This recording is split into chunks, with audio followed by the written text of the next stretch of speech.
The cabin lights glowed softly as Noah and Naomi Grant, just 12 years old, stepped nervously into first class. Their tickets shook in their hands, symbols of pride for their father's hard work. But instead of welcome, they were met with narrowed eyes, whispers slicing the air like hidden knives.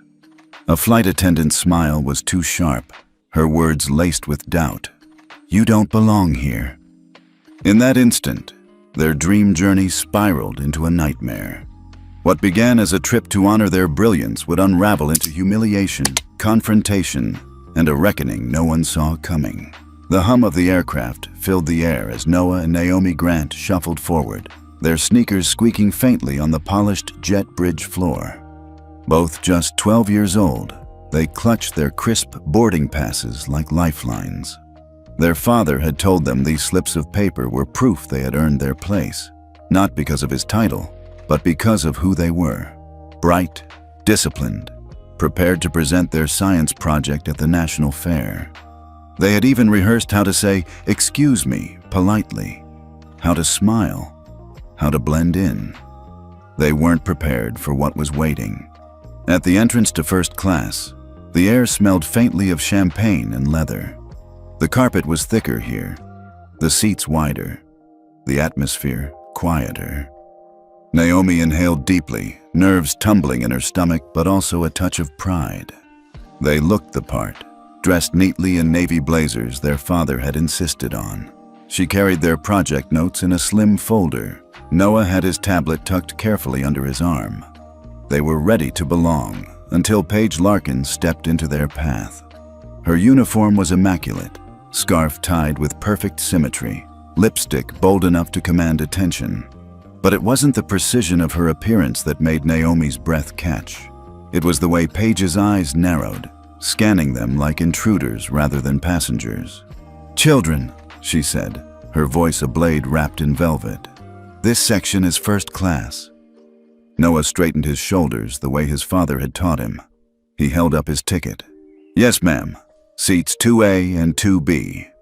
His voice wavered only slightly, but Paige didn't move. Instead, she crossed her arms, leaning casually against the bulkhead as if settling in for a show. From behind, passengers pressed closer, curiosity sharpening their whispers. Naomi felt the heat of their stares, the low buzz of judgment. She looked down at her boarding pass again, her name in black print, the seat assignment clear. Her cheeks burned with humiliation. "Let me see those," Paige said, plucking the tickets from Noah's trembling hand. She held them up to the overhead light, turning them front and back as though they might reveal hidden flaws. "You're very young. First class is, well, it's not typical for unaccompanied minors." "Unaccompanied minors have paperwork," Naomi blurted, too fast, too defensive.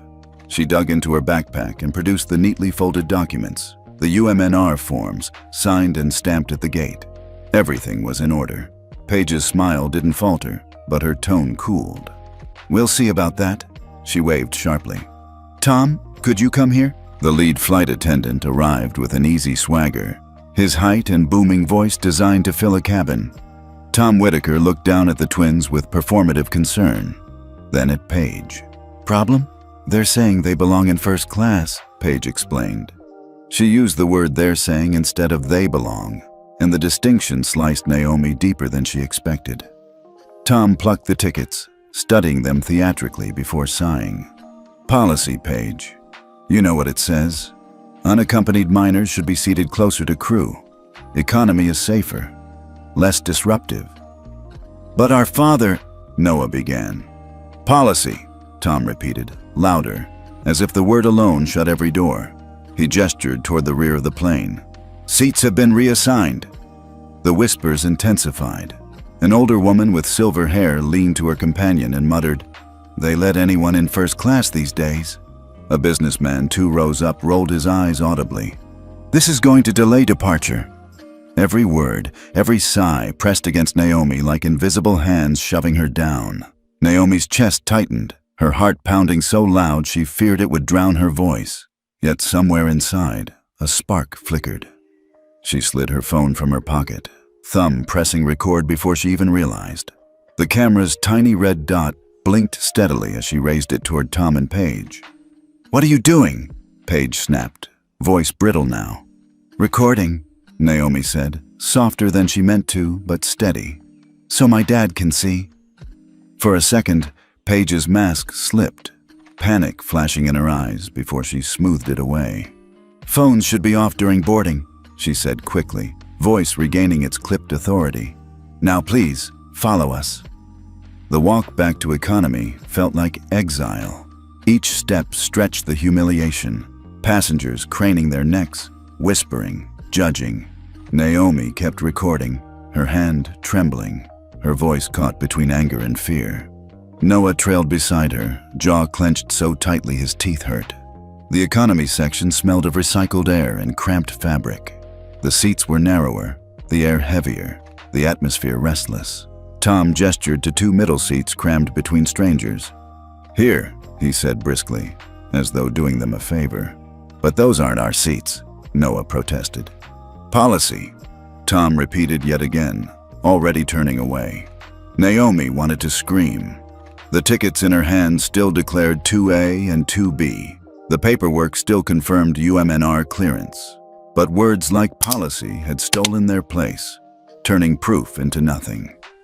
She sank into the economy seat, the folder of science notes pressed hard against her chest, as though holding it tight might keep her pride from shattering completely. The phone buzzed faintly in her lap. A message notification flashed across the screen. She tapped it open, and her throat closed. Dad, they moved us. We recorded it. Elliot Grant sat rigid in the molded plastic chair by gate C-19, the glow of his phone lighting his face against the dull hum of airport announcements. Passengers drifted past him, dragging roller bags, sipping overpriced lattes, eager for the start of ordinary journeys. But his wasn't ordinary anymore. His phone buzzed, the message preview clear. Dad, they moved us. We recorded it. His thumb hesitated before tapping. The video filled the screen, shaky, muffled at first, then sharp. Naomi's voice, soft but steady. Recording so my dad can see. The camera caught Paige's practiced smile, Tom's booming certainty. Policy. The word rang like a gavel, sentencing his children without a trial. Elliot's jaw tightened, breath shallow. The sting was too familiar. Not the cabin, not the uniforms, but the humiliation. At 19, he had walked into a grand lecture hall at an Ivy League campus, eager to hear a guest speaker whose research had inspired him. His backpack was frayed, his tie borrowed, his seat carefully chosen near the front. But before he could settle, a hand tapped his shoulder. Young man, a security guard whispered loudly enough for half the row to hear. This area is for invited guests, not your place. The words still burned. Not your place. He had stood, flushed, shame prickling his skin, while rows of polished students and professors watched. The guard escorted him out, past gleaming marble columns that seemed to sneer. That night, Elliot had sworn never again to let anyone decide where he belonged. He had written it down in a notebook. Never raise your voice. Raise the standard. A rule that carried him through college, through boardrooms, through deals where he was underestimated until he proved indispensable. A rule that made him methodical, strategic, controlled, never reckless, never emotional. Now, watching his 12-year-olds recorded in high definition, that rule pressed hard against his ribs. His instinct was to storm the jet bridge, voice raised, fury unleashed. But no. Anger without precision was useless. He inhaled slowly, calling on years of practiced composure. His children needed clarity, not chaos. He replayed the clip, eyes narrowing. Something caught his attention in the corner of the frame. A woman, elderly, her silver hair perfectly styled, pearls gleaming at her throat. She leaned toward Paige with casual familiarity, her lips forming words Naomi's camera barely captured. You know what to do. Elliot froze the frame, enlarged it. The woman's hand gestured subtly, dismissively, as if this wasn't the first time. Not a random passenger, not just an observer. someone who seemed to know the crew. The implications spun quickly. Bias wasn't random, it was patterned, habitual, even sanctioned. The boarding announcement chimed. Final call for Liberty Air Flight 447, Houston to Seattle. All passengers must be on board. Elliot closed his eyes, remembering his 19-year-old self, retreating from the lecture hall, humiliated into silence. He wouldn't repeat that mistake. His children were waiting. His rule wasn't about retreat, it was about standards, and the standard demanded he face this head-on. He stood, slid his phone into his jacket, and picked up his carry-on. Every step toward the gate felt like drawing a line across years of memory. He scanned his boarding pass, the machine beeping its sterile approval. The jet bridge stretched ahead, cool air rushing through vents, carrying the faint scent of metal and oil. Inside the aircraft, the atmosphere shifted immediately, tighter, quieter, charged. He heard it before he saw it. Tom Whitaker's voice, rehearsed and resolute, speaking with the weight of procedure. It's protocol. But then Elliot's ears sharpened, catching the absence.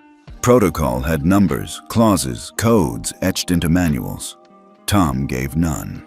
Just the word itself, hollow and heavy, wielded like a weapon without blade or handle. Elliot stepped forward, eyes scanning the cabin, ready to dismantle the fiction. The hush inside the cabin was different now.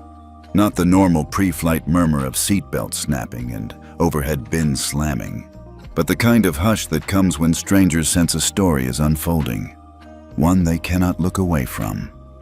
Elliot Grant stood still in the narrow aisle of Liberty Air Flight 447, his eyes locked on the lead flight attendant. "Show me the clause," Elliot said, his voice even, each syllable clipped. "If you are invoking protocol, cite the code. Reference the manual. Which regulation prevents my children from sitting in the seats printed on their boarding passes?" Tom Whitaker shifted his weight, the gold stripes on his epaulets catching the overhead lights. His height, his baritone voice, his posture, all crafted to convey authority. But Elliot noticed the twitch in his jaw. Tom glanced briefly at Paige, who pretended to be busy stacking blankets, though her eyes flickered nervously. "There's no need to cause a scene," Tom replied, forcing a smile. "It's standard procedure, for the safety of unaccompanied minors." "Which standard?" Elliot cut in smoothly. "Which paragraph? Which section of your manual? Don't tell me about safety. Show me the page." Passengers leaned in, subtle but unmistakable. A businessman in 2D closed his laptop without looking at the screen. A young mother in 3C clutched her child tighter but kept her eyes fixed on the confrontation. An elderly man, glasses perched low on his nose, actually folded his newspaper and rested it on his lap, lips pursed as though waiting for cross-examination in court. Tom cleared his throat, gaze darting briefly to the curtain separating first class from the galley. "Sir, please understand, we have to make quick decisions for the comfort of all passengers. It's nothing personal." "Nothing personal," Elliot repeated softly, but his voice carried. "And yet only my children were asked to leave their seats. Seats that were purchased, assigned, printed, and verified at the gate." He drew a breath, lowering his tone to surgical precision. "Either there is a policy, or there is prejudice. Which one is it?" The silence sharpened. Paige shifted again, pretending to tidy magazines in the seat pocket of 1C. The elderly woman with the pearls, Naomi had caught her in the video, tilted her chin and whispered something to her companion, eyes glinting with something far less neutral than curiosity. Tom pressed forward, determined to reclaim ground. He gestured firmly toward the economy section. "Sir, your children are already seated in the rear. For the good of the flight, I suggest you join them." The words dropped like stones in the narrow aisle. Elliot inhaled, fighting the pull of memory, 19 years old, escorted from that lecture hall, every eye watching him shrink. No, not again. His rule was clear. Never raise your voice, raise the standard. He leaned closer, lowering his tone so it cut sharper than volume ever could. "I am asking you, one last time, cite the regulation." Quote the line. If you cannot, then you are enforcing prejudice dressed up as policy. Tom's mouth tightened. Sir, he said, voice clipped now. Take your seat. The words had changed. No longer a suggestion. An order. Elliot straightened, letting the tension ride. He glanced sideways, and that was when Naomi tugged his sleeve. Her small hand, trembling but insistent, pressed her phone into his palm. Dad, she whispered, barely audible over the hum of the cabin. Look, the UMNR form. The gate agent signed it. I took a photo.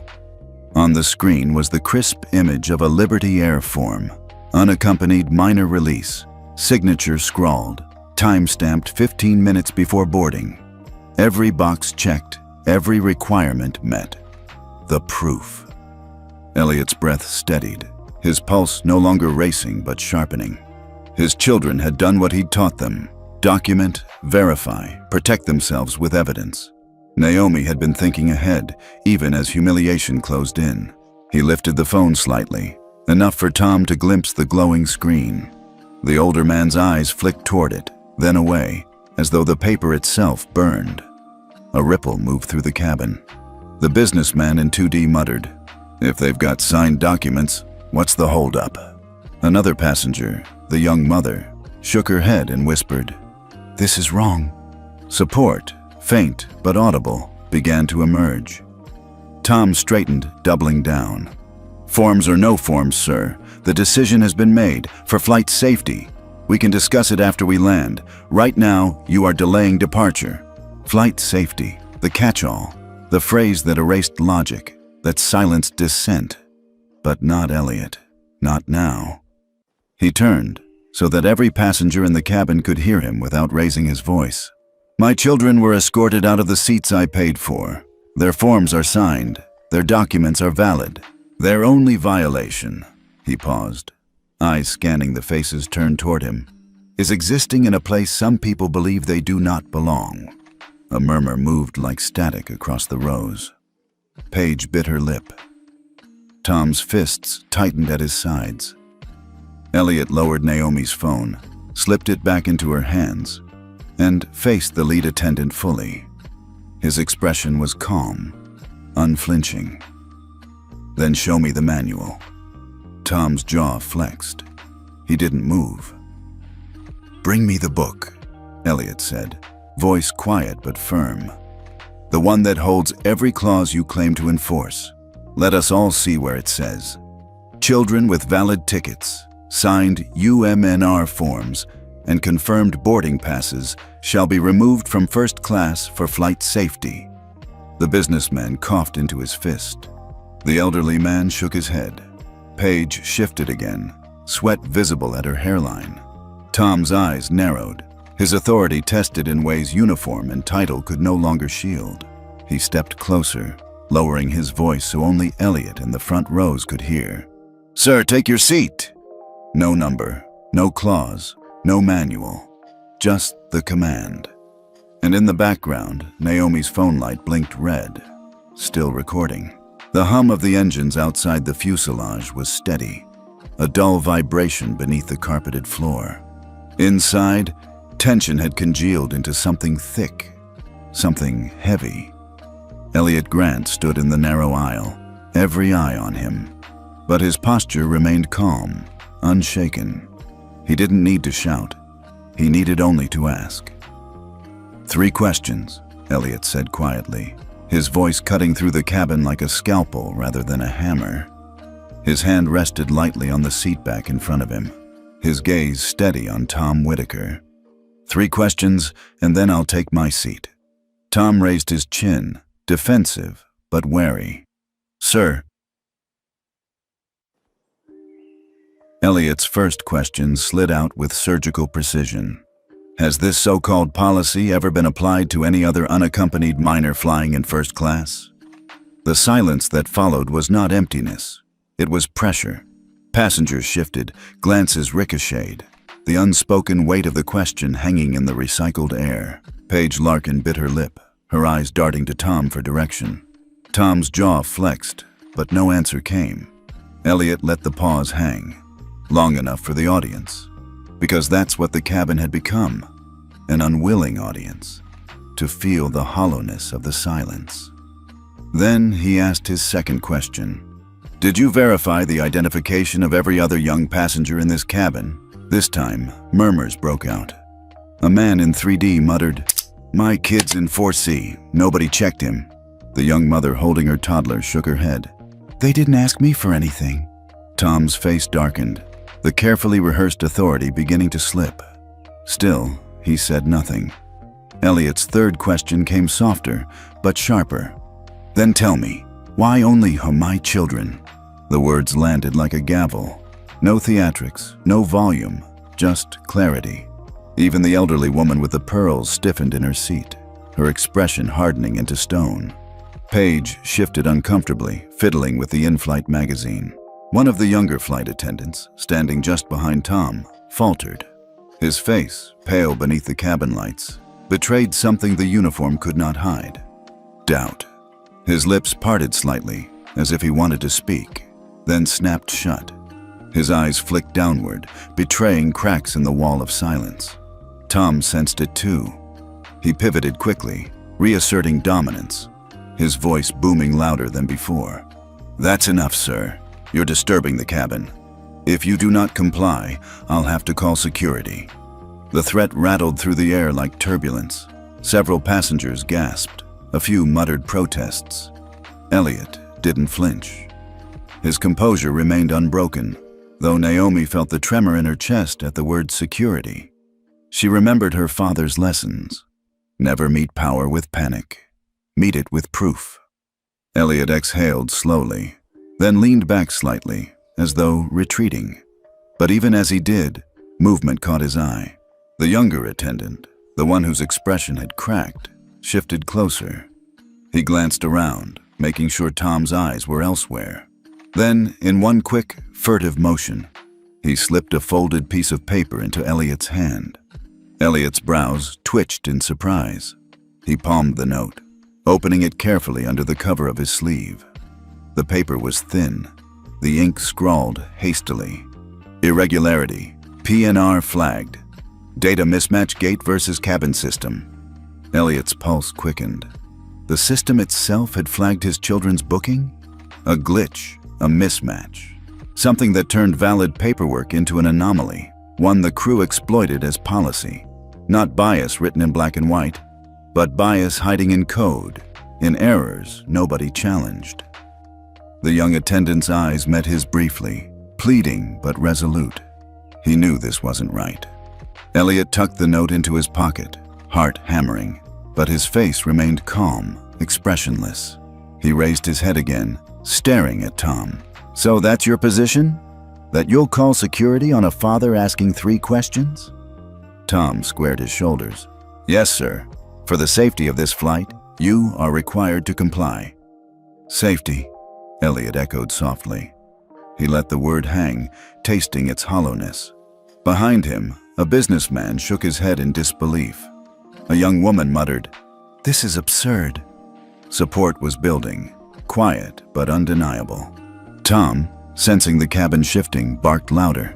"This is your last warning." Elliot didn't blink. He slid his hand into his jacket, drawing out his phone. His children's eyes widened slightly. Naomi's breath hitched. They knew what that meant. "One call," Elliot said, his voice flat, his face unreadable. The cabin froze. Passengers leaned forward, eyes widening, curiosity sparking. Paige's mouth opened, then closed again. Even Tom's confident mask faltered, the certainty in his voice slipping under the weight of those 2 words. One call.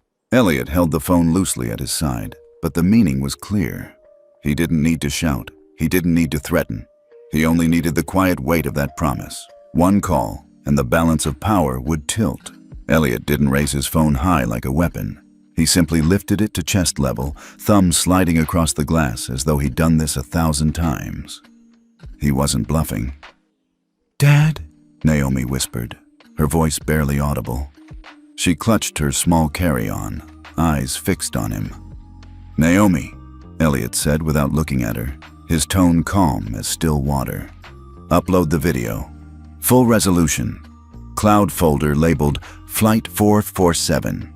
Make sure it syncs. She blinked, startled by the precision of his instructions, then fumbled quickly with her phone. Beside her, Noah leaned closer, shielding her screen from prying eyes. Tom Whitaker stiffened. "Sir, I asked you to take your seat." "And I asked you," Elliot replied smoothly, already swiping to his contacts, "to show me the protocol. 3 questions, no answers. So now, 1 call." He pressed the phone to his ear. The line rang once, twice, a 3rd time. Then a crisp male voice answered. "Ward." The cabin stilled. Some passengers recognized the name instantly. Ethan Ward, CEO of Liberty Air. Not a regional supervisor, not a customer service manager. The top. "Ethan, it's Elliot Grant," he said evenly, projecting just enough to be heard by those nearby. "I'm calling from Flight 447. We have an incident in progress. I need the event logged and OPSEF plus legal on this line, immediately." On the other end, a pause. Then the timbre of command. "Understood. Stay where you are. I'm patching ops and legal in. You'll hear a second tone." The double beep followed seconds later, sterile and undeniable. "Ops online," a female voice said briskly. "Legal online," another confirmed. Tom's face flushed, his authority bleeding out like air from a punctured tire. Still, he leaned in, lowering his voice but not his menace. "You can't just bypass crew command. This is my aircraft." Elliot turned to him, expression composed. "And yet, Mr. Whitaker, the aircraft belongs to Liberty Air. The crew operates under policy. Policies require documentation, so if you'd like this resolved quietly, show me the clause. Otherwise, stay silent while I speak with your leadership."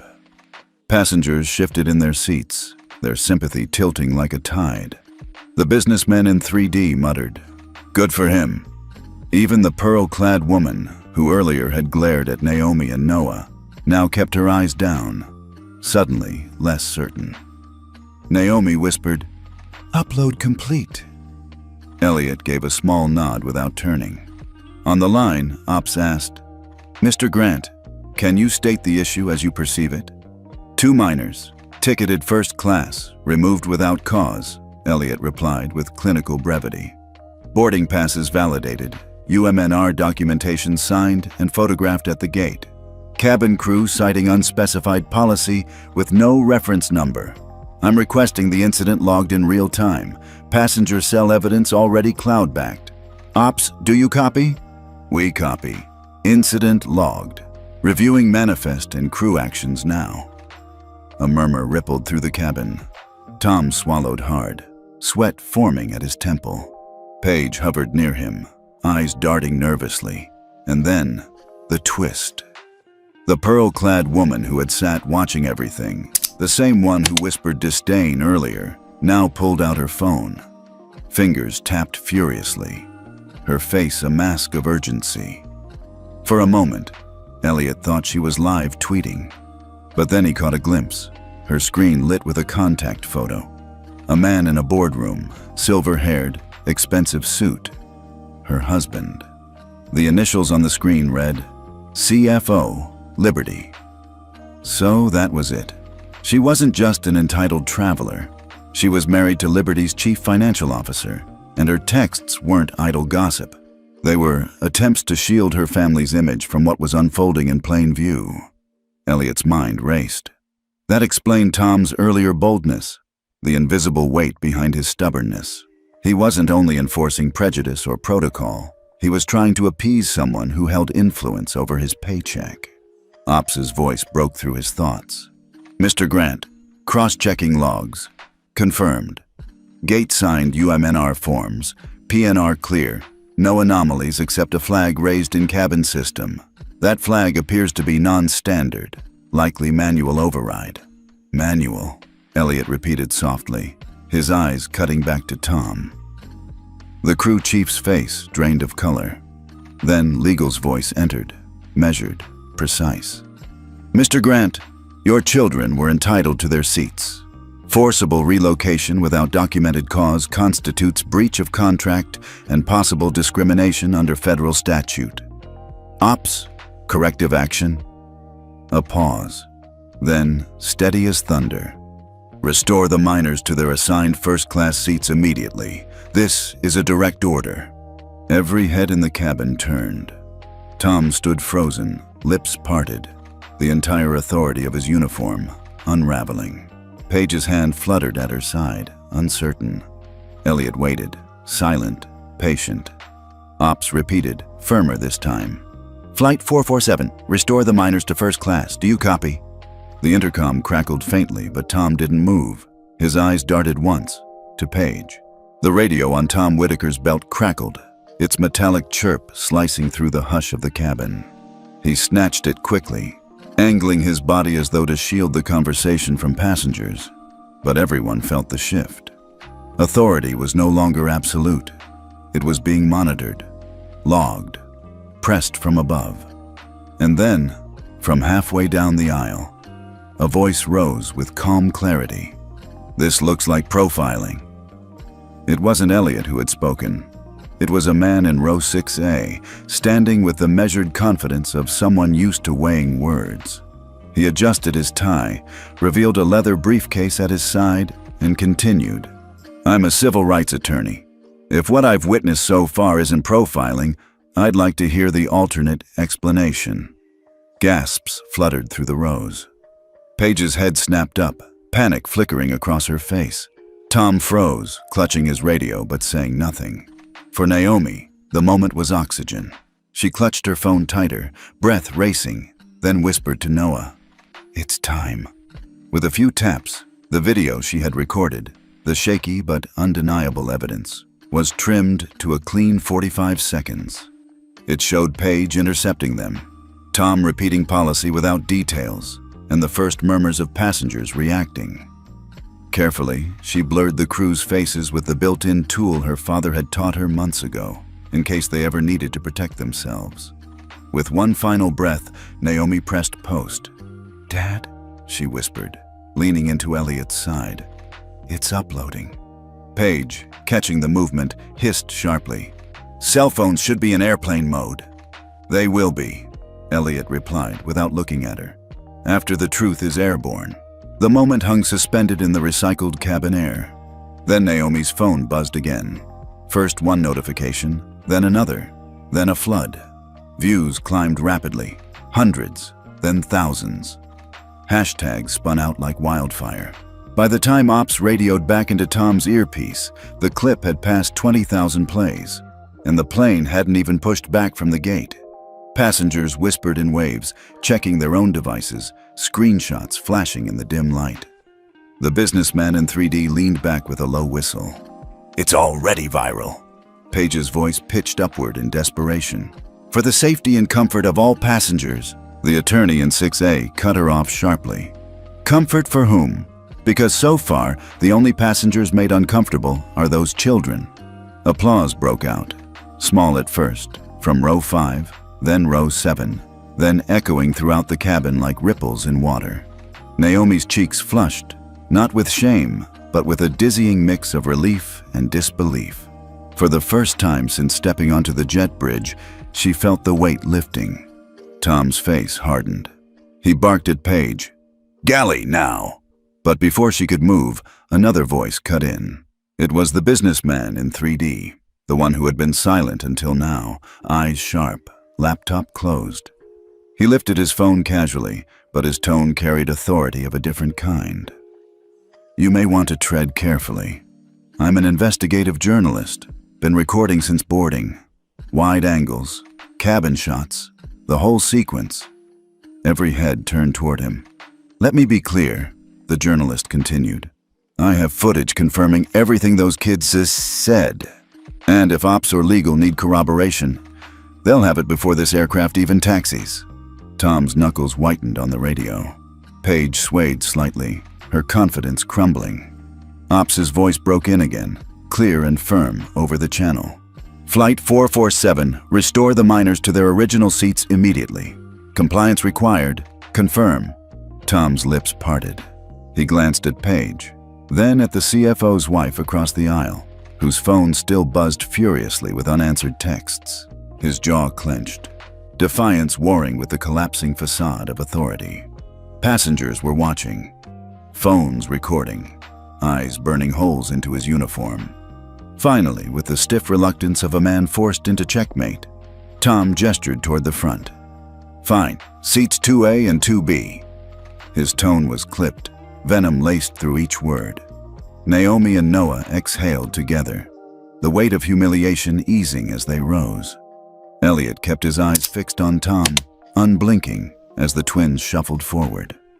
The businessman in 3D gave Naomi a discreet thumbs up. She smiled faintly, clutching her tablet. But as the twins settled back into their rightful seats, Elliot noticed the subtle flick of Tom's wrist. Pen against logbook. A quiet scrawl, almost invisible, hidden behind the bulk of his arm. Elliot's instincts prickled. The page filled with words meant to rewrite reality. Words designed to shield the crew, twist the truth, and leave the record reading not children profiled and displaced, but passengers disruptive. Incident contained. Tom closed the logbook softly, his face calm again. Too calm. Elliot's phone buzzed in his hand. Ops' voice returned. "Mr. Grant, your children are secure in their assigned seats. We will continue monitoring. Please remain vigilant." He nodded once, slipping the device back into his jacket. But inside, fire smoldered. Because even as Naomi leaned against the window, relief washing over her, Elliot knew the story wasn't finished. Tom hadn't surrendered. He'd simply shifted tactics. And a lie, once written into the record, could outlast the truth if not confronted. The hush in the cabin was thick, heavier than recirculated air and the scent of jet fuel. Naomi and Noah sat side by side again in their rightful seats, buckled in, heads tilted slightly toward the aisle. They didn't speak. They didn't need to. Their father was still standing. Elliot Grant turned slowly, his gaze sweeping the cabin, then settling on Tom Whitaker and Paige Larkin. He had given them every chance to act with integrity. Instead, they had hidden behind a word, protocol, and scribbled their fiction into the logbook. Enough. His voice came low at first, calm, but with resonance that made people lean in. "Perhaps I should clarify who I am. My name is Elliot Grant." He let the name hang in the pressurized air. Several passengers murmured. One man furrowed his brow, whispering to his seatmate. Paige's face drained of color. Even Tom blinked, the syllables rattling his practiced mask. Elliot continued, not with volume, but with precision. "I'm the CEO of Grant Dynamics. We are Liberty Air's primary partner for customer infrastructure, data storage, loyalty tracking, CRM integrations, and operational analytics. In simpler terms, the backbone that holds your passenger data, your ticketing flow, and yes, your logs." The journalist in 3D sat straighter, eyes gleaming. The attorney in 6A gave a small, knowing nod. Across the aisle, the CFO's wife froze mid-text, her fingers hovering over the glowing screen. Elliot shifted slightly, bracing one hand on the headrest of his son's seat. "That log you're writing, Mr. Whitaker, the one framing my children as disruptive passengers, that log does not vanish. It seeds into your operational record, flagged for auditors, regulators, and in our systems, for every downstream analysis. If you misrecord, if you falsify, if you introduce bias under the name of procedure, it will live forever in your chain of truth, and chains can choke." Passengers exhaled audibly, the air alive with recognition. The businessman muttered, "God, he's their vendor." Paige glanced helplessly at Tom, who gripped the radio tighter, his confidence eroding like sand in tide. The moment tilted, the axis of power shifting, not in volume, but in gravity. Elliot had spoken his name, and the weight of that name bent the cabin like a magnetic field. Paige's lips parted. She took a step forward, her voice softer now, almost pleading. "Mr. Grant, let's resolve this quietly. There's no need for escalation. We can move the children back and keep the record clean. No public embarrassment, no damage." Her words dripped with desperation, her earlier bravado gone. Elliot turned his head toward her slowly, like a judge regarding counsel. "You're asking me to trade truth for silence," he said. His eyes narrowed. "That's not resolution. That's collusion." The silence that followed was shattered not by him, but by the cockpit door cracking open. The captain stepped out, cap tucked under his arm, uniform crisp. His presence alone drew eyes like gravity. He stopped just inside the curtain, posture stiff but respectful. His voice carried not arrogance but weight. "Ladies and gentlemen, I've been made aware of the situation. On behalf of Liberty Air, I extend my apologies, publicly, to these young passengers. They should never have been removed from their seats. They will remain in first class, as their tickets entitle them." The ripple of relief, of vindication, was palpable. Applause burst from several rows, sharp and immediate. Naomi gripped Noah's hand under the armrest, their eyes wide. For the first time, they believed it was ending.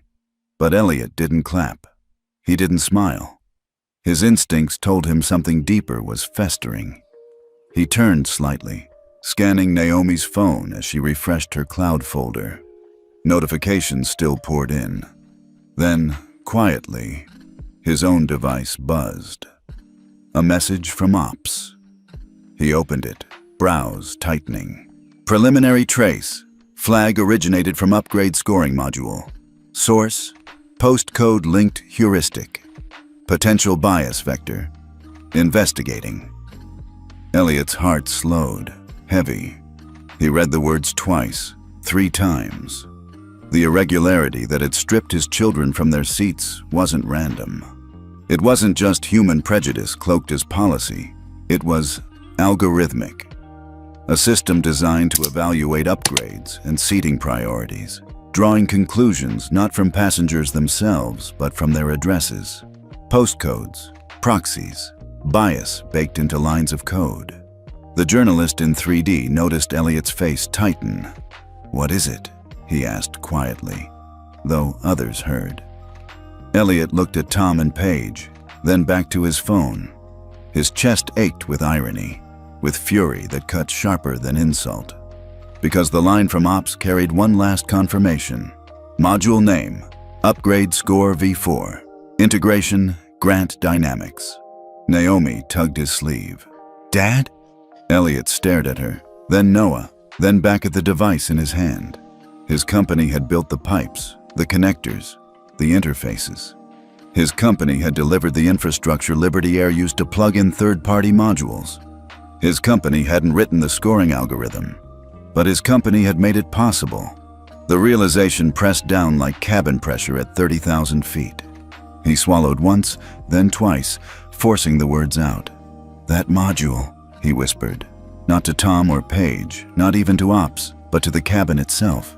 "That module was our integration." The words lingered like smoke, like a verdict only half spoken. Passengers stiffened, eyes darting. The journalist's pen stilled mid-page. Naomi and Noah sat frozen, their father's voice both terrifying and steady. The cabin was silent again. But this silence was different, not of fear, not of confusion. It was the silence before a storm that no one, not even Elliot, could fully predict. The aircraft finally pushed back, engines rising into a deep, resonant hum that vibrated through the floor. Passengers buckled down, conversations hushed, but beneath the surface, tension thrummed like live current. They weren't just flying anymore, they were carrying a verdict at 38,000 feet. Elliot Grant remained upright, his phone still in hand. Ops's final directive glowed across the screen. "Crew actions frozen. Immediate incident report required upon landing. Command chain notified." For Tom and Paige, the words might as well have been shackles. They stood rooted, uniforms suddenly too heavy, postures rigid but crumbling under the knowledge that their actions had been logged in real time. Their every excuse, every protocol, was now evidence under scrutiny. Elliot exhaled slowly and sat down at last, sliding into the seat beside his children. Naomi leaned close, her voice small but insistent. "Dad, is it over now?" He looked at her, then at Noah's wide eyes, still wary. No father ever wanted to speak the truth he now had to deliver. "It's not over," he said quietly. "It's only shifting." The hum of ascent filled the pause, the tilt of gravity pressing them back into their seats. Elliot folded his hands, weighing words carefully. His children deserved truth, not a polished speech. "What happened tonight," he began, "wasn't just about people making bad choices. It wasn't only Tom or Paige. The system itself, software, made a decision shaped by data it should never have used." Noah frowned. "But the form was signed. The tickets were right." "They were," Elliot agreed. "But the module looked at something else. Your postcode, the kind of neighborhood we live in, the patterns it thought mattered. It ranked you as less of a priority for those seats, and that flag gave cover for people already willing to see you as out of place." Naomi's face tightened, confusion and anger colliding. "So, the system lied?" "No," Elliot said, his voice low, steady. "The system told a truth it was trained to see, but it wasn't the truth that matters. That's the difference between being lawful and being just. Laws, policies, algorithms, they can all be wrong if they ignore fairness. Doing the right thing isn't always following what's written. It's following what's right." His children absorbed the words in silence, eyes fixed on him. Naomi squeezed Noah's hand, and for once, her confidence faltered. Elliot saw it. The crack of innocence, the realization that protection sometimes carried betrayal within its design. He inhaled, exhaled, and with that breath, made a choice. "This isn't their responsibility," he murmured. "It's mine." The truth weighed heavy. Grant Dynamics had built the very infrastructure that enabled the scoring module. Even if they hadn't written its code, they had delivered the rails. His company had profited, but his children had paid. And so, as the seatbelt light chimed overhead, Elliot leaned forward and unlocked his phone again. His fingers moved with precision, firing a message to Ops. "Prepare disclosure. Grant Dynamics will open audit layer for fairness review. No patchwork, full transparency. Commit to timeline by end of quarter." The commitment was more than operational. It was personal. No half-fix, no backroom denial. Elliot was tying his company's credibility to openness, opening the black box, exposing the mistakes, inviting judgment. Passengers around him murmured, checking feeds. Naomi's clip had already exploded past 80,000 views. Threads spun out, hashtags colliding. Journalists tagged regulators. Advocates demanded accountability. The world outside the aircraft had already decided this flight was history in motion. Tom glared from the galley, but Elliot ignored him. He wasn't fighting Tom anymore. He was fighting something far larger. Naomi touched his arm. "Dad, if you make it open, doesn't that mean people will see all the flaws?" "Yes," Elliot said simply, "and that's exactly why it matters. You can't fix what you hide. You only fix what you face." His phone buzzed again. Ops confirmed receipt. Legal added, "Commitment logged. Public transparency noted." For a long while, Elliot stared at the device in his hand. He had just bound his company to the fire. Yet inside, he felt lighter than he had in years. The engines roared as the jet leveled off, altitude stabilizing. Passengers relaxed, trays clicking down, seatbelts loosening. But Elliot's phone buzzed once more, sharper this time. A new message bannered across the screen from an unexpected source. "Global Capital Bank. We are monitoring developments. If Liberty Air accepts binding reforms with ESG clauses, credit lines remain intact. If not, future liquidity at risk. Decision pending." The cliff was here, not at cruising altitude, Not after landing. Now. Elliot's jaw tightened as he read the message twice, 3 times. The bank had tied Liberty Air survival to conditions of reform. His next words, his next move, would not just protect his children or his company. They could decide the fate of the airline itself. Naomi leaned into him again. "What is it, Dad?" Elliot's voice was quiet, weighted with both fear and resolve. "It's not just us anymore." The cabin lights dimmed for the overnight flight. Outside, the sky stretched endless, stars cold and sharp. Inside, judgment hovered, 38,000 feet above the earth. Seattle lay beneath the wing. City lights like molten gold scattered against the dark. The landing gear thudded into place. Engines whined down, and the cabin tilted with descent. For passengers, relief began to soften shoulders. For Elliot Grant, the true turbulence was only beginning. The aircraft taxied to a remote gate, unusual for a flagship carrier. When the door opened, the scene outside wasn't routine. No casual smiles, no ground crew waving. Instead, a line of figures waited on the jet bridge. Suits pressed, expressions set. Legal, PR, a union delegate in a Navy windbreaker, and, unmistakably, 2 executives from Global Capital Bank. Elliot rose slowly, Naomi clutching his arm, Noah standing a step behind. Tom and Paige stayed near the galley, stiff as mannequins. Passengers whispered as Elliot stepped forward, his presence calm but unyielding. At the jet bridge, introductions flew quickly. "Mr. Grant," the lead legal officer said, voice taut. "We'll convene in the conference lounge." The room was sterile, glass walls, steel table, the smell of burnt coffee from a neglected urn. Elliot took his place at the head, Naomi and Noah beside him, their small figures lending gravity rather than diminishing it. Across from him sat the airline's legal counsel, 2 PR managers clutching branded folders, the union rep with a battered notebook, and the bankers, measured, silent, predatory in their calm. Elliot folded his hands. His voice, when it came, was steady and exact. "There are 4 non-negotiables if Liberty Air expects to keep my partnership, your capital, and the public's trust."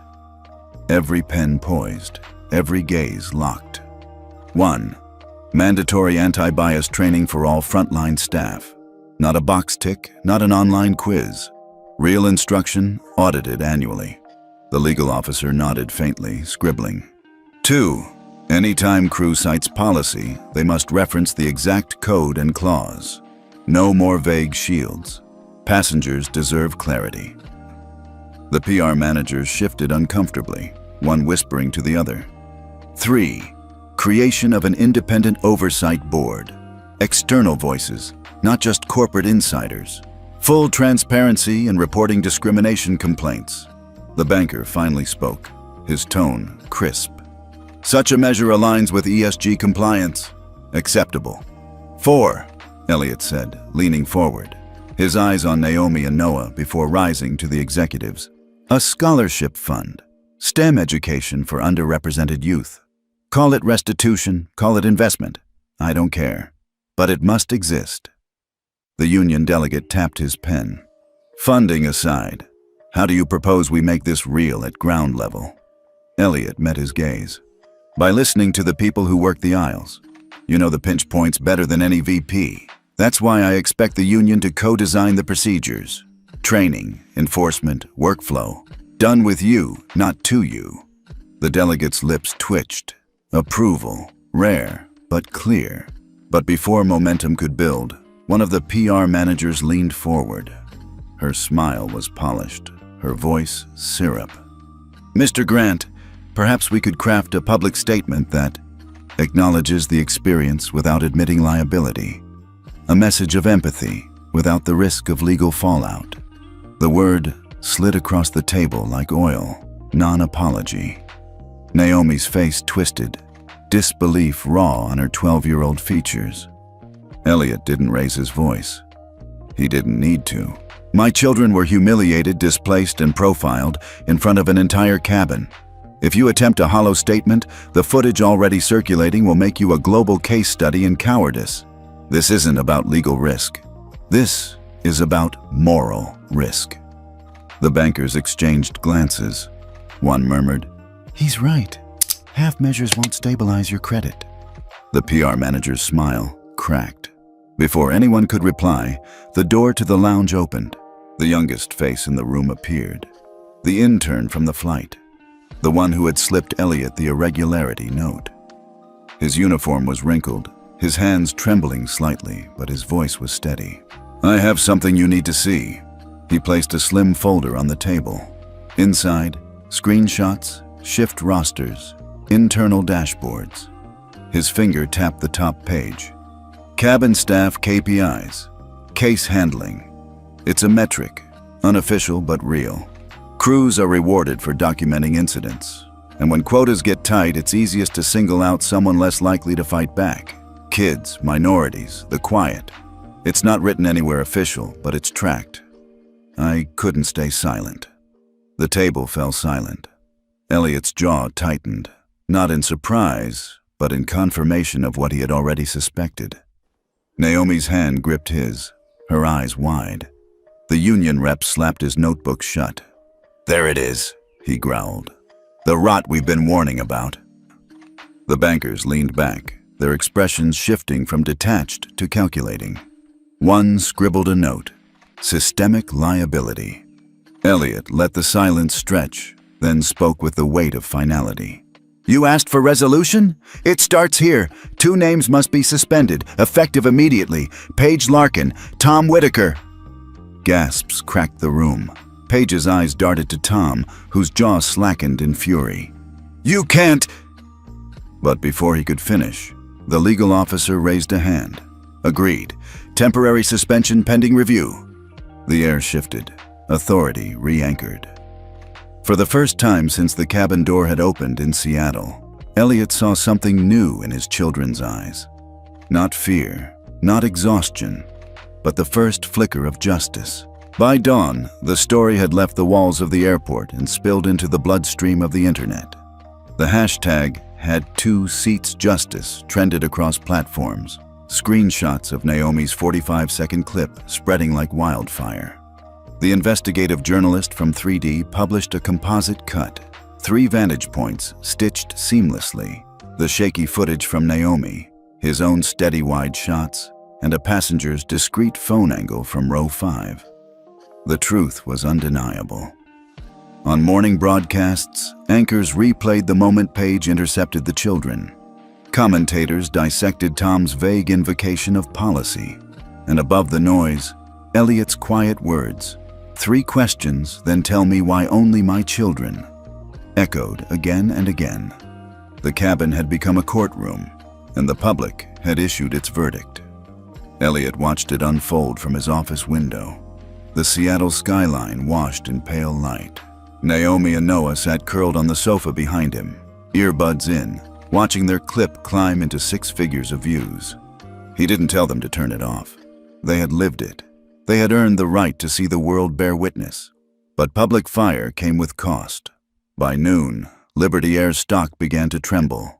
The red line ticked downward, not free fall, but undeniable volatility. Traders muttered about brand risk. Analysts wrote notes filled with phrases like exposure, reputational liability, ESG deficits. The PR department scrambled, drafting statement after statement, each softer than the last, each one shredded by the legal team before release. At a press conference hastily assembled in the downtown tower, cameras flashed.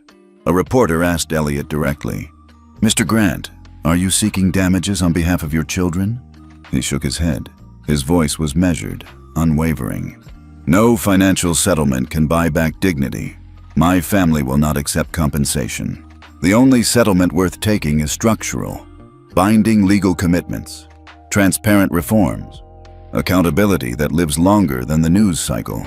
The room fell silent, then erupted in questions. But his refusal of money was the headline before the hour was out. "Father rejects payout, demands reform," scrolled across tickers. For every critic who dismissed it as performance, 10 supporters saw integrity. By evening, Liberty Air's PR team was cornered. Every draft statement that avoided apology was shredded online within minutes. Hashtags surged. #not. One more seat.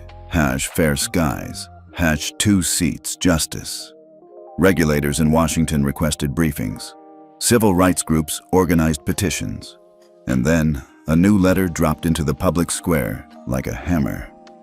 Global Capital Bank released an open statement, co-signed by 2 other major lenders. Effective immediately, all credit extensions to Liberty Air will be tied to ESG covenants. Compliance with anti-bias training, transparent governance, and independent oversight will be required for continued liquidity support.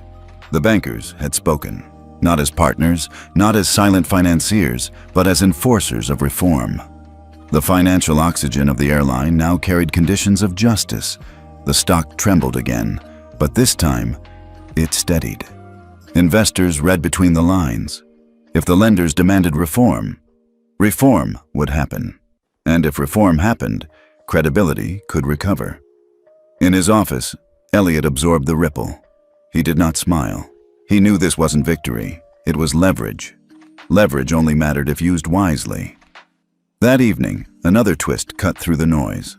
A coalition of industry peers, the International Airline Alliance, extended an invitation. A formal note, terse but unmistakably serious. Mr. Grant, we request you deliver a keynote on fairness by design at the upcoming Aviation Standards Forum. Your insights may guide sector-wide adaptation. Naomi read the line aloud twice, disbelief turning into awe. Noah whispered, "They want you to teach the whole industry?" Elliott rested a hand on his son's shoulder. "They want us to show them where the cracks are and how to seal them." But the most consequential message of the night arrived last. The union delegate from the lounge meeting sent confirmation, co-signed by Liberty Air's acting COO. "We accept the framework. Anti-bias training, code citation, oversight, scholarship fund. Union will co-design procedures. A memorandum of understanding will be signed within 48 hours. The message pulsed on Elliott's screen. Simple. Final. The first binding step from outrage toward structure. He leaned back in his chair, eyes closing briefly. The storm was far from over. The industry was trembling, his company's integration still under scrutiny, and the weight of public trust sat squarely on his shoulders. But for the first time since Naomi's camera had captured humiliation at a cabin door, Elliott believed the tide had shifted. Not toward silence, not toward payout, but toward repair. The conference hall smelled faintly of ink and polished wood. A neutral space chosen deliberately. Neither corporate headquarters nor union ground. Cameras lined the back wall, their lenses poised to record history. The long table gleamed under overhead lights, covered in folders, contracts, and rows of pens that carried more weight than any weapon. Elliott Grant sat at the center, Naomi and Noah behind him, their presence both symbolic and grounding.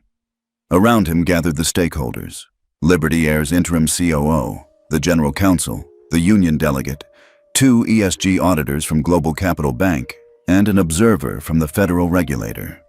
On a side table, journalists prepared live streams. The memorandum of understanding lay thick in front of them, each page dense with commitments not easily escaped. Elliott lifted the first page, scanning the bold print. Framework for Structural Fairness. The COO spoke first, his tone rehearsed but steady. "This agreement reflects the company's acknowledgement of failure and our intent to correct. For clarity, Mr. Grant, we will read the 4 pillars aloud." He gestured to legal, who began. 1. Mandatory anti-bias training for all customer-facing staff, renewed annually. Certification required for recertification of position. The union delegate nodded. And training designed with frontline input, not top-down theory. 2, legal continued. When citing policy to passengers, staff must reference the specific clause and number. No vague invocation of procedure. "Policy code or it didn't happen," Naomi whispered to Noah, who smirked. Elliott glanced back at them, a flicker of pride in his stern gaze. 3. A live dashboard of all discrimination-related complaints, anonymized but accessible to an independent oversight board composed of civil rights groups, regulators, and union representatives. The ESG auditor interjected, "Reports to be quarterly, public, and auditable. Compliance tied to credit covenants." 4. Legal concluded. Creation of the Grant Fellows Scholarship Program, a 5-year STEM education fund targeted at underrepresented youth, administered independently. Elliot felt his children sit taller behind him. Their pain had seeded something larger. And finally, the COO added, technical deployment of the fairness layer, an open-source audit log integrated into every scoring module, developed and maintained by Grant Dynamics. All eyes turned to Elliot. He rose, buttoning his jacket. His voice carried the gravity of more than one father's battle. This framework is not a shield. It is a mirror. Every action, every denial, every bias will now reflect back on you and on us. If you fail, the public will see it. And if you fail, my company will cut you off. A ripple moved through the hall. Elliot laid a fresh document beside the MOU, one his own lawyers had drafted overnight. This is Grant Dynamics' ethical rider. If Liberty Air violates this agreement, we will not renew licenses for any module implicated in harm. We built the rails. We will not fuel injustice. The COO blinked, blindsided. You'd risk your own revenue? Yes, Elliot said simply. Because profit without integrity is just theft in slow motion. The union delegate grunted approval. The auditors scribbled notes. Even the regulator allowed a thin, rare smile. The signing began. Pens scratched one after another, signatures forming chains of accountability. COO, legal, union, bank, regulator, and finally, Elliot. Each flourish bound them tighter than contracts.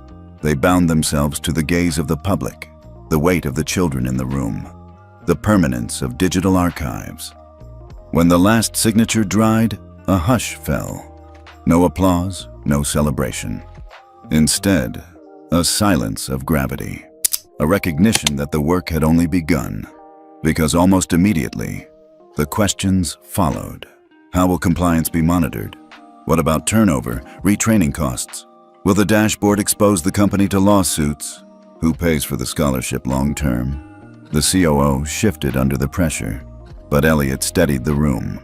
Implementation will cost you, transparency will bruise you, and yes, audits will sting. But accountability is not a choice anymore. It is your only currency left. And to ensure seriousness, manager bonuses will now be tied directly to fairness KPIs. Performance without equity will pay less. The bankers leaned back, satisfied. The union scribbled details. The regulator typed notes for enforcement. The cameras kept rolling. Outside, hashtags surged anew. #fairness framework, #we belong, #binding signatures. When the session finally adjourned, Elliot returned to his children. Naomi had something in her hand. 2 old boarding passes creased from their ordeal. She had taped them together, edge to edge. Across the blank backside, she had written in bold black marker, "We belong." She held it up silently, her eyes meeting his. Elliot felt something in his chest loosen, something that had been clamped since the cabin door first closed against his children. No contract, no covenant, no corporate promise mattered more than those 2 words written by his daughter. But they mattered enough that for once, he believed the world might learn to honor them. The exhibition hall smelled of solder and fresh paint, 1,000 young projects buzzing under the high rafters. Posters glowed with diagrams of solar arrays, recycled water systems, coded robots whirring along taped lines on the floor. Laughter mingled with nervous speeches, the low hum of ambition unscarred by cynicism. Elliot stood at the back of the audience, arms folded loosely, watching Naomi and Noah adjust their trifold display. Their project, adaptive flight navigation using real-time atmospheric sensing, sat between a homemade wind turbine and a biology exhibit on photosynthesis. To most, it looked modest. Charts, sensors wired to a Raspberry Pi, a looping demo on a battered laptop. But Elliot saw in it something that could not be measured in ribbons. He saw resilience. Weeks had passed since the storm. The hashtags had faded from the trending boards. The statements from Liberty Air had been analyzed, criticized, applauded, and archived. The fairness framework was already in early rollout. Independent oversight had convened its first session. The scholarship applications trickled in. But today was not about lawsuits, contracts, or cameras. It was about a different kind of stage. The judges moved down the rows, clipboards in hand. When they reached Naomi and Noah, the two stood straighter. Naomi explained their project with clarity beyond her years. Noah pointed out the data points on the monitor. They didn't stumble, didn't fidget under the scrutiny. They spoke not as victims of scandal, but as scientists, children who had earned their place through curiosity and effort. When they finished, the judges nodded, impressed. But what mattered more was the audience. Other kids, parents, mentors, all broke into applause. Not polite, not perfunctory, but warm. The kind of applause that didn't carry pity, only respect. Naomi's cheeks flushed. Noah's grin cracked wide, and Elliot felt his chest tighten in quiet pride. Later, when the crowd thinned, the organizer invited Elliot to speak. He hesitated, then stepped onto the small stage, the mic humming in his hand. The children hushed, their eyes on him. Notebooks and soldering irons stilled. He cleared his throat. "When I was your age," he began, "I thought privilege was about where you sat. First class, front row, the corner office. I was wrong."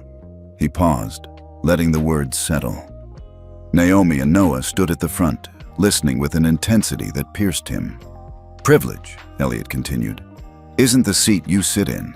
It's the standard you stand for. It's the courage to demand fairness, not only when you are denied it, but when others are. You don't need power to set a standard. You need conviction, and conviction belongs to anyone willing to hold the line." The hall was silent for a heartbeat, then filled with applause. The sound rose high, not thunderous, but steady, like rain that nourishes more than it floods. Elliot stepped down, slipping into the crowd again. Naomi squeezed his hand. Noah whispered, "You sounded like you believed it." "I do," Elliot said simply. The day wore on, and when awards were announced, Naomi and Noah won a ribbon. Not for drama, not for sympathy, but for innovation. They held it between them, proud in the only way that mattered. Elliot snapped a photo, not for the world, but for himself. That evening, as the sky darkened outside the kitchen window, Elliot sat with his laptop open. Amid congratulations and updates from oversight committees, one new email blinked bold in his inbox. From Executive Office, Atlas Airways, subject, Partnership Proposal, Strategic Data Infrastructure, the rival airline. Larger, richer, hungrier than Liberty Air. The message was blunt, an offer of a major contract, faster rollout, more profit. The implication was clear. They wanted to capitalize on Liberty's stumble, poach Elliot's technology, and polish their own image. Elliot read it twice, then 3 times. He thought of the boardroom, the promises signed, the oversight just born. He thought of Naomi taping those 2 old boarding passes together with the words, "We belong." He clicked reply. "Thank you for the offer, but my company is already bound to fixing the system we helped build. We don't run from cracks, we repair them." He hit send. The message was short, firm, final. Later, when the children had gone to bed, Elliot stood at the window. The city lights glimmered, distant traffic weaving along the interstate. For the first time in weeks, there was no roar of engines, no courtroom disguised as a cabin, no battle across headlines. Only the quiet hum of a home at rest. Justice, Elliot realized, is rarely loud. It doesn't always end in cheers or headlines. Sometimes it lingers in silence, the silence after applause, The silence of children sleeping without fear. The silence of a world nudged, however slightly, toward fairness. The afterglow was not triumphant. It was steady, and in that steady glow, Elliot knew, was where change lived.